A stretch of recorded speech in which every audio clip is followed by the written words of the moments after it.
ஹல்லேலூயா. ஆண்டவரே உமக்கு நன்றி செலுத்துகிறோம்ப்பா.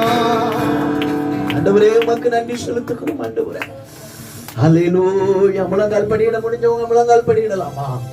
முழங்கால் படியிட்டு 2 கரங்களை ஏந்தி நம்ம உயிருள்ள தெய்வத்தை நோக்கி பார்த்து சொல்ல போகிறோம். ஆண்டவரே, ஆண்டவரே, இந்த உலகத்துல எப்படியோ வாழ்ந்து ஏதோ ஒரு நிலையில அழிக்கப்பட்டு போக வேண்டிய எங்களை எல்லாம் தொட்டு ரட்சித்தீரப்பா.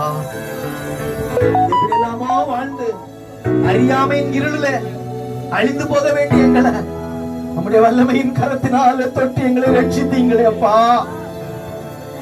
நான் இன்னும் சரியா நான் உண்மை நேசிக்கணும்ப்பா. உண்மை நான் அதிகமாய் நேசிக்கணும். முழு இருதயத்தோடு நான் உண்மை நேசிக்கணும்ப்பா. எனக்கு கிருபை எனக்கு தாருன்னு சொல்ற பிள்ளைங்க.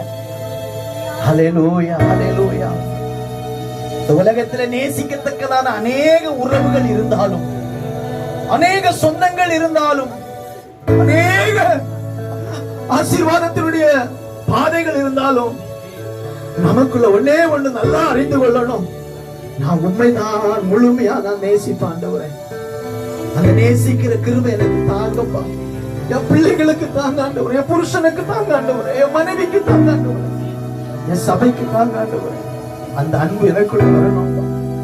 ஹல்லேலூயா. அவர் தான் கேட்கிறார், என் சபைக்கு என்ன நேசிக்கிறாயா? சபையே, சபையே, சபைக்குள்ள வந்திருக்கிற தேவ பிள்ளையே, நீ என்ன நேசிக்கிறாயா? ஆண்டவர் எதிர்பார்த்து மாட்சியோடு ஏக்கத்தோடு நின்று கொண்டிருக்கிற தெய்வத்துக்கு நம்ம சொல்ல போறோம், நான் உண்மை நேசிக்கிறேன் ஆண்டவரே, நான் உண்மை நேசிக்கிறேன் ஆண்டவரே. எல்லாரும் வாயை திறந்து சொல்ல போறோம், உண்மை நேசிக்கின்றேன், உண்மை நேசிக்கின்றேன், உண்மை நேசிக்கின்றேன், உண்மை